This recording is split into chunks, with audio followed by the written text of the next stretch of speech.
بسم اللہ الرحمن الرحیم الحمد للہ وکفی وسلام علی عباده الذین اصطفى اما بعد فاعوذ باللہ من الشیطان الرجیم بسم اللہ الرحمن الرحیم یاسین والقرآن الحکیم انک لمن المرسلین علی صراط مستقیم صدق اللہ العظیم۔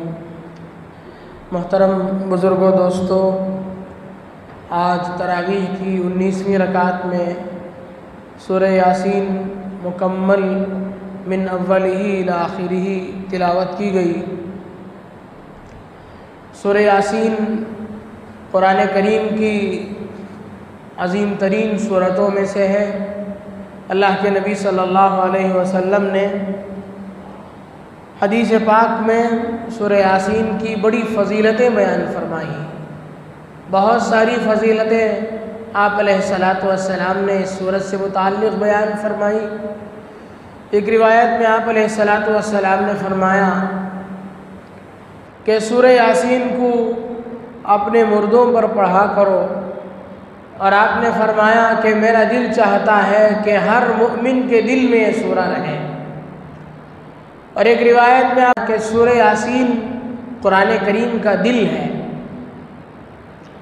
امام غزالی رحمۃ اللہ علیہ نے اس کی یہ وجہ بیان فرمائی ہے کہ سورہ یاسین کو اللہ کے نبی صلی اللہ علیہ وسلم نے دل کیوں بتلایا۔ وجہ یہ ہے کہ اللہ تبارک و تعالیٰ نے اس سورت میں ایمان کی بنیادی چیزیں 3 ہیں: توحید، رسالت، بعث بعد الموت، اللہ کا اقرار، اللہ کی وحدانیت کا اقرار، رسولوں کی رسالت کا اقرار، اور آخرت کا یقین۔ اس صورت میں اللہ تبارک و تعالیٰ نے آخرت کے مناظر بڑے بلیغ انداز میں اور قدر تفصیل کے ساتھ اللہ نے اس میں بیان فرمائے ہیں، اور آخرت کے تذکرے سے انسانوں کے قلوب نرم پڑتے ہیں، جس کی وجہ سے اللہ نے اس سورت کو دل کا نام دیا۔ قرآن کا یہ دل ہے جو دلوں پر اثر انداز ہوتا ہے۔ اور بھی روایتیں ہیں جس میں اللہ کے نبی صلی اللہ علیہ وسلم نے سورہ یاسین سے متعلق بہت سی باتیں ارشاد فرمائی۔ ایک روایت میں فرمایا کہ جس بندے پر نزع طاری ہو جائے، سکرات طاری ہو جائے، اس کے پاس بیٹھ کر کے سورہ یاسین کی تلاوت کی جائے، اس سے اللہ تبارک و تعالیٰ اس کے نزع کی کیفیت میں اللہ تعالیٰ اس کے لیے آسان فرمائیں گے، اس کے لیے آخری لمحات اس کے آسان فرما دیں گے۔ انسان کی زندگی کا آخری لمحہ اس کا سب سے اہم لمحہ ہوتا ہے، اور بہت ہی ایسا عجیب و غریب لمحہ ہوتا ہے کہ جس کا اثر انسان کے دنیا سے جانے کے برسوں بعد تک اسے رہتا ہے۔ کتابوں میں لکھا ہے کہ موت کے کئی سالوں بعد تک انسان موت کی اس کیفیت کو محسوس کرتا ہے جس کیفیت سے اس کی بدن سے اس کی روح نکلی۔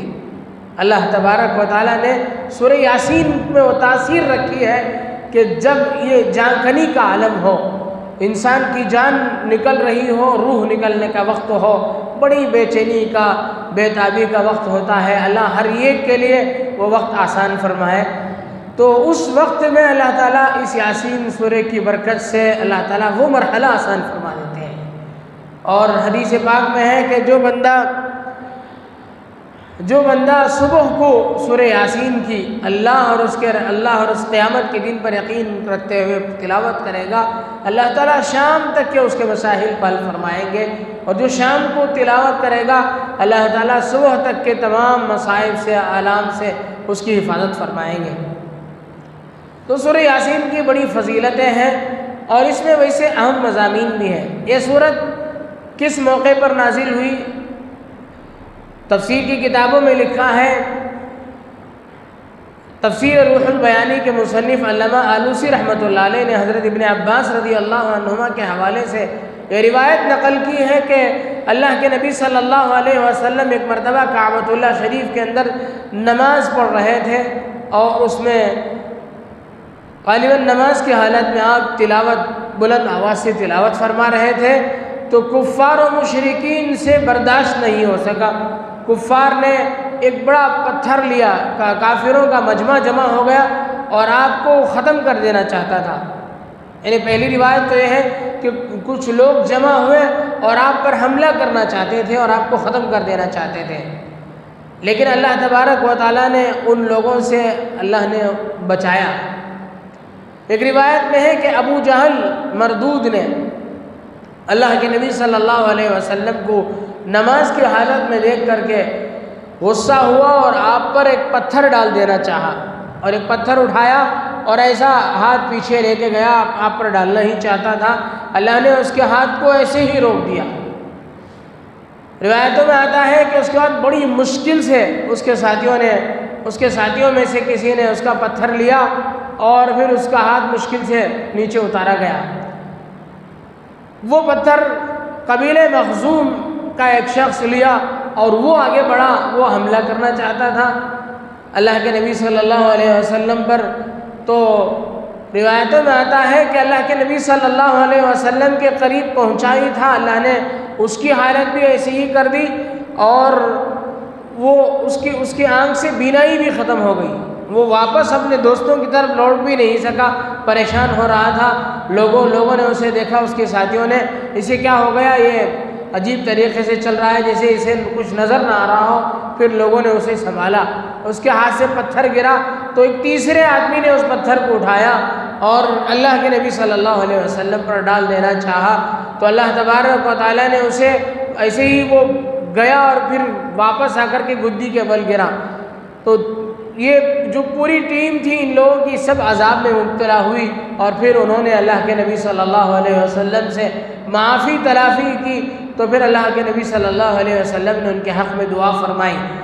تو اس موقع پر یہ آیتیں شروع کی، ابتدائی آیتیں نازل ہوئیں، یاسین والقرآن الحکیم انک لمن المرسلین علی صراط مستقیم، اس کے بعد انذرتہم ام لم تنذرہم لا یؤمنون، آخر وہاں تک نازل ہوئی، جس میں بتلایا گیا کہ چاہے تم ان کو ڈراؤ یا نہ ڈراؤ، ان پر کچھ اثر ہونے والا نہیں ہے۔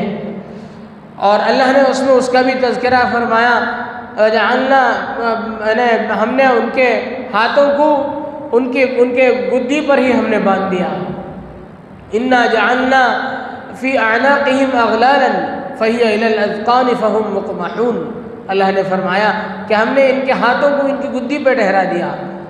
تو یہ واقعہ اس موقع پر ہوا جس موقع پر یہ آیتیں نازل ہوئی۔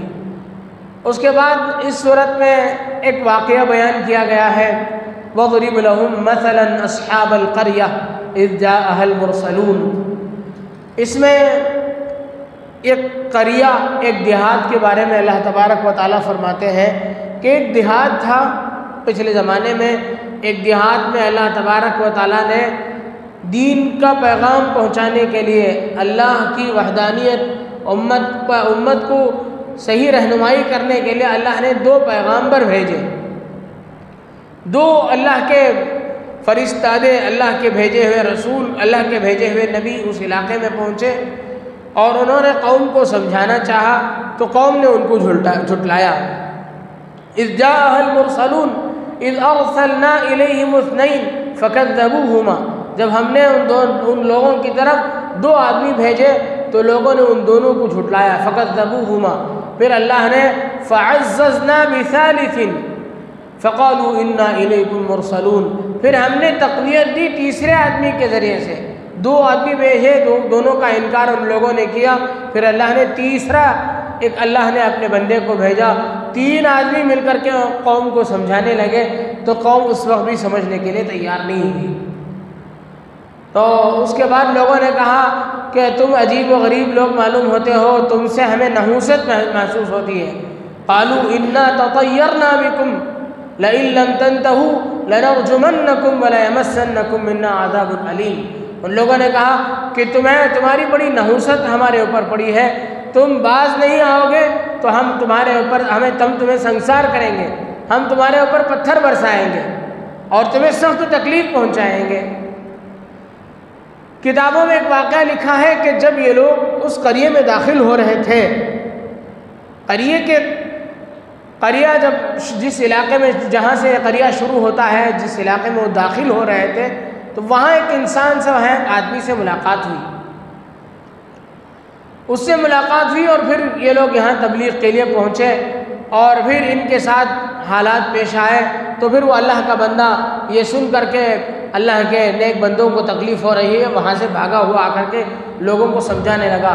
وَجَاءَ مِنْ أَقْصَى الْمَدِينَةِ رَجُلٌ يَسْعَىٰ، یعنی شہر کے کنارے سے ایک آدمی دوڑتا ہوا آیا. وَجَاءَ مِنْ أَقْصَى الْمَدِينَةِ رَجُلٌ يَسْعَىٰ قَالَ يَا قَوْمِ اتَّبِعُوا الْمُرْسَلِينَ، اے لوگو اللہ کے ان رسولوں کی اتباع کر لو. اس نے سمجھایا وہ کون شخص تھا، وہ کہاں سے آیا، وہ کیا تھا. حقیقت حال اللہ کو معلوم ہے، کتابوں میں لکھا ہے کہ وہ ایک شخص تھا جس کا نام حبیب ابن اسماعیل نجار تھا. یعنی حبیب ابن اسماعیل اس کا نام تھا. وہ پیشے سے بڑھئی تھا، کارپینٹر تھا، لکڑی کا کام کرتا تھا، لکڑی بنانے کا کام کرتا تھا. وہ کہتے ہیں کہ اسے جذام کی بیماری لاحق ہو گئی تھی، کوڑ کی بیماری جسے بڑی بیماری کہتے ہیں، وہ بیماری لاحق ہو گئی تھی.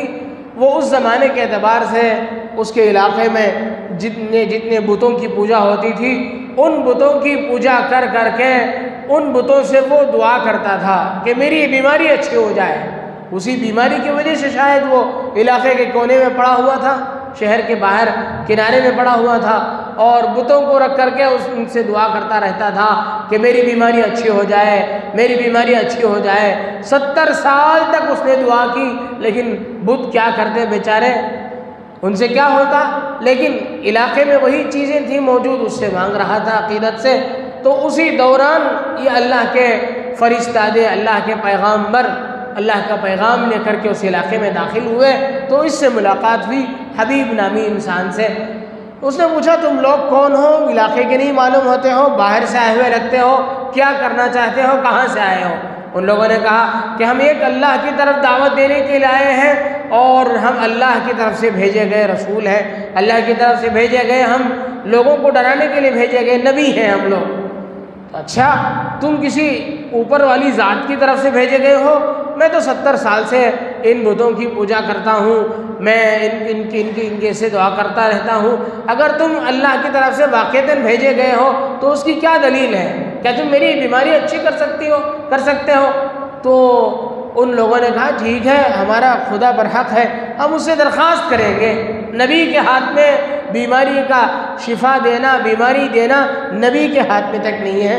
نبیوں نے کہا کہ ہم اللہ سے دعا کر سکتے ہیں، ہم اللہ کے نیک بندے ہیں، اللہ ہماری درخواست کو، ہماری امید ہے کہ رد نہیں فرمائیں گے، ہم اللہ سے دعا کریں گے، اللہ تعالیٰ تمہاری بیماری کو دور فرمائیں گے. چنانچہ اس نے کہا ٹھیک ہے دعا کیجئے.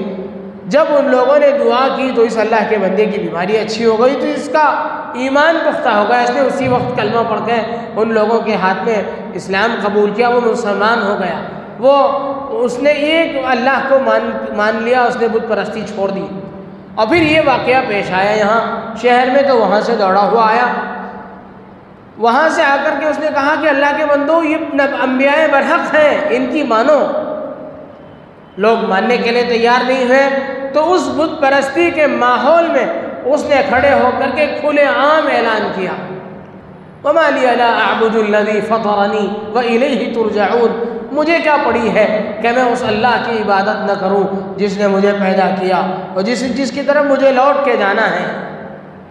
أَتَّخِذُ مِن دُونِهِ آلِهَةً إِن يُرِيدْنِ الرَّحْمَنُ بِضُرٍّ لَا تُغْنِ عَنِّي شَفَاعَتُهُمْ شَيْئًا وَلَا يُنقِذُونِ إِنِّي إِذًا لَّفِي ضَلَالٍ مُّبِينٍ. اور آگے فرمایا انی آمنت بربکم. یاد رکھو، سن لو، میں تم سب کو گواہ بنا کے کہتا ہوں، انی آمنت بربکم، میں تمہارے رب پر ایمان لا رہا ہوں، فاسمعون، سن لو. وہ لوگ بہت غصے میں آ گئے. ایک طرف تو ان لوگوں سے جان چھڑانا مسئلہ تھا ان لوگوں کو کہ یہ لوگ کہیں بت پرستی کو نہ ختم کر دیں، ایک اللہ کی یہاں تبلیغ و اشاعت نہ کر دیں، ایک اللہ کی طرف لوگوں کو ایک اللہ کی طرف مائل نہ کر دیں. اس کی ان لوگوں کو فکر تھی. ایک آدمی پوری دلیل کے ساتھ یہ کہنے کے لیے آ گیا کہ میں خود ان کے اوپر یقین کرتا ہوں، میں ان پر ایمان لاتا ہوں. تو وہ لوگ طیش میں آ گئے. تو کتابوں میں لکھا ہے کہ ان سب لوگوں نے مل کر کے اسے مارا اور پیروں سے روندا اور اسے شہید کر دیا۔ اللہ کے اس نیک بندے کو تکلیف پہنچانا ان لوگوں کے لیے مہنگا پڑ گیا۔ اللہ کا عذاب اسی وقت نازل ہوا۔ کہتے ہیں اللہ تبارک و تعالیٰ فرماتے ہیں ان کانت الا صیحۃ واحدۃ فاذا هم خامدون۔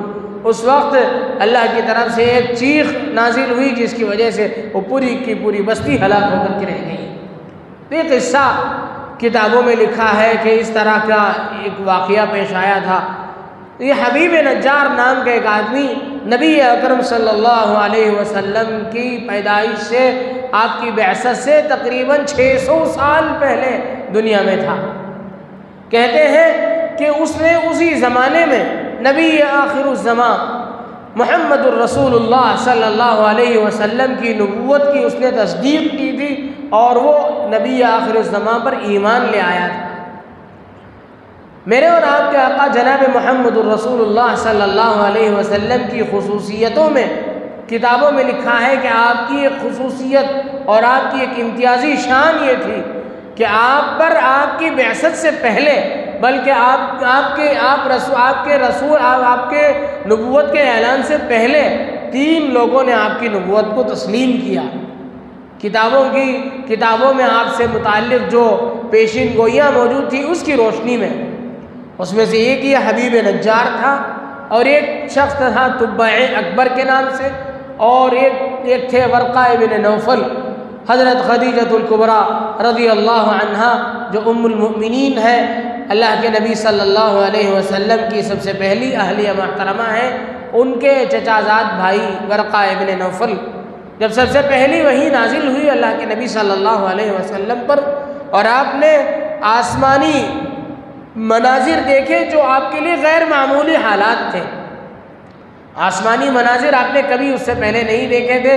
اچانک سے کوئی فرشتہ نازل ہوا اور آپ کو دبوچ رہا ہے اور آپ سے اصرار کر رہا ہے کہ پڑھیے، اقرا اقرا، آپ کو کہہ رہا ہے پڑھیے پڑھیے۔ تو یہ مناظر دیکھ کر کے آپ پریشان ہو گئے۔ آپ اللہ کے نبی صلی اللہ علیہ وسلم آپ گئے حضرت خدیجہ کے پاس اور کہنے لگے زملونی زملونی، مجھے کپڑا اڑاؤ، مجھ پر چادر اڑاؤ، مجھے بخار سے لگ رہا ہے۔ ڈر گئے آپ، کب کبھی طاری ہو گئی اور آپ نے کہا کہ مجھے اپنی ہلاکت کا اندیشہ ہے، مجھے لگتا ہے کہ میں ختم ہو جاؤں گا۔ اہلیہ محترمہ گھر والی اگر مضبوط ہوتی ہے تو کیسے حالات میں بھی انسان کو سنبھال لیتی ہے۔ ام المؤمنین نے آپ علیہ السلام کو سنبھالا۔ آپ کہاں کیا بول رہے ہیں، آپ کیا فرما رہے ہیں، ایسا بھی کہیں ہو سکتا ہے؟ کلا، ہرگز نہیں ہو سکتا ہے۔ واللہ لا یخزیک اللہ ابدا، اللہ تعالیٰ ہرگز آپ کو رسوا نہیں کریں گے۔ کیوں نہیں کریں گے؟ آگے فرماتی ہے فَإِنَّكَ لَتَصِلُ الرَّحِمَ وَتَحْمِلُ الْكَلْبَ وَتُكْسِبُ الْمَعْدُومَ وَتُعِينُ عَلَى نَوَائِبِ الْحَقِّ، کہ تمہارا کام کیا ہے؟ تم کون سا لوگوں کا برا کرتے ہو جو تمہارے ساتھ برا ہوگا؟ تم لوگوں کا ہمیشہ بھلا کرنے والوں میں سے ہو۔ تمہارا کام ہے کہ تم غریبوں کو کمائی کر کے دیتے ہو۔ آسمانی آفتیں نازل ہوتی ہیں تو تم سب سے پہلے کمر بستہ ہو کر کے لوگوں کا تعاون کرتے ہو۔ جن لوگوں کے پاس کچھ نہیں ہے ان کی کمائی کرتے ہو۔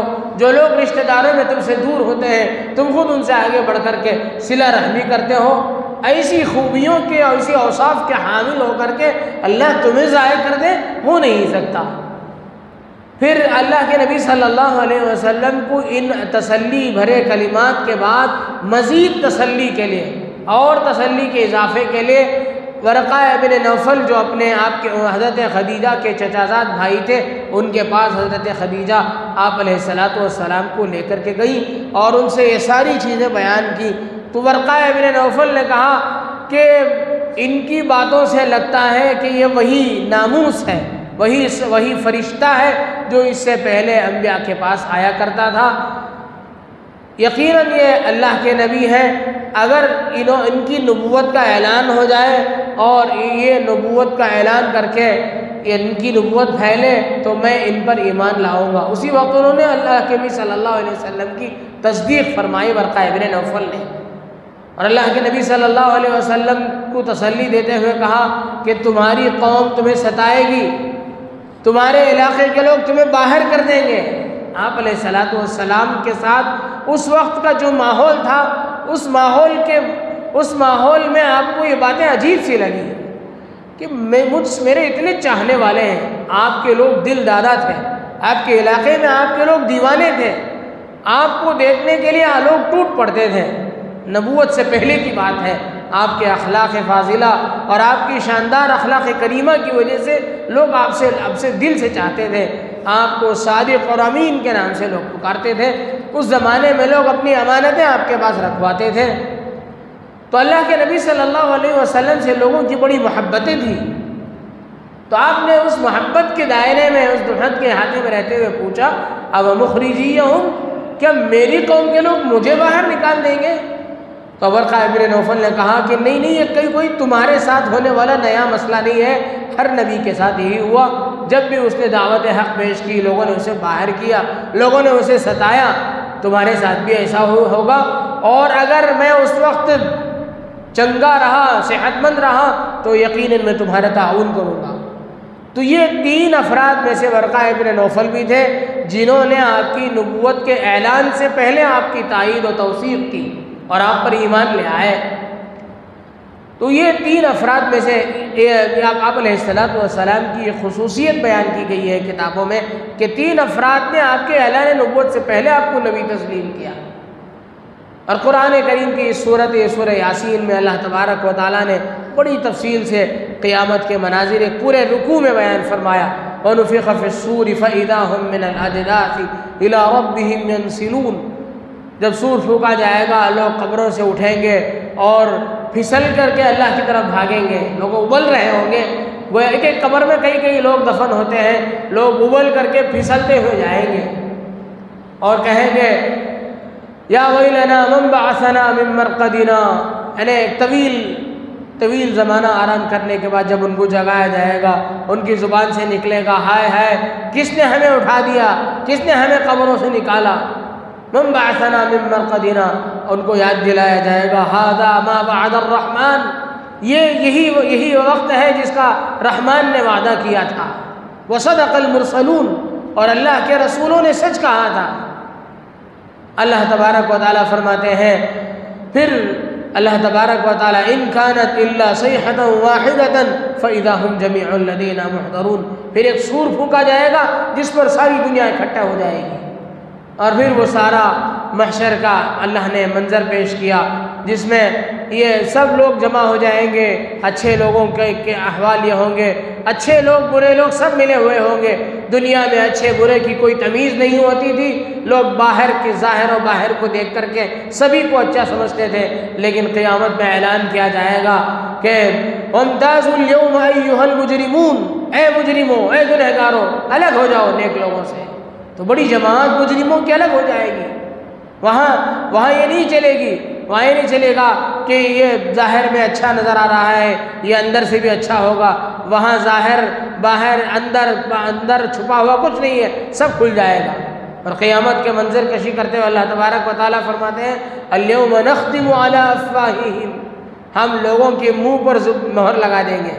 آدمی سوچتا ہوگا میں یہ بتاؤں گا، ایسے ہیلے کہوں گا، میں اپنی چالاکی سے ایسی باتیں پیش کروں گا، فرشتے پریشان ہو جائیں گے۔ اللہ تعالیٰ فرماتے ہیں سب سے پہلا کام ہم وہی کریں گے، الیوم نختم علی افواہہم، سب سے پہلا مہر ہم منہ پہ لگائیں گے، زبان گم ہو جائے گی، زبان بول نہیں سکے گی۔ الیوم نختم علی افواہہم وتکلمنا ایدیہم وتشہد ارجلہم بما کانوا یکسبون، اور ہم قوت گویائی عطا کریں گے ہاتھوں کو، اور پیر تمہارے خلاف گواہی دیں گے۔ یہ ساری چیزیں اللہ تبارک و تعالیٰ نے قیامت کی منظر کشی فرمائی۔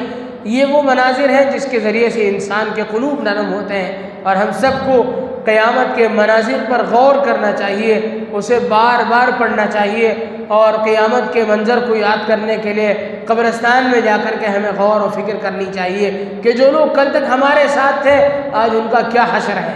جو یہ سمجھتے تھے کہ میرے بغیر کچھ نہیں، میں نہیں تو کیا ہوگا، آج ان کے بغیر سب کچھ ہو رہا ہے، کل کو ہمارا بھی یہی حال ہوگا، اور ہمیں ان سب چیزوں میں غور کرنی چاہیے۔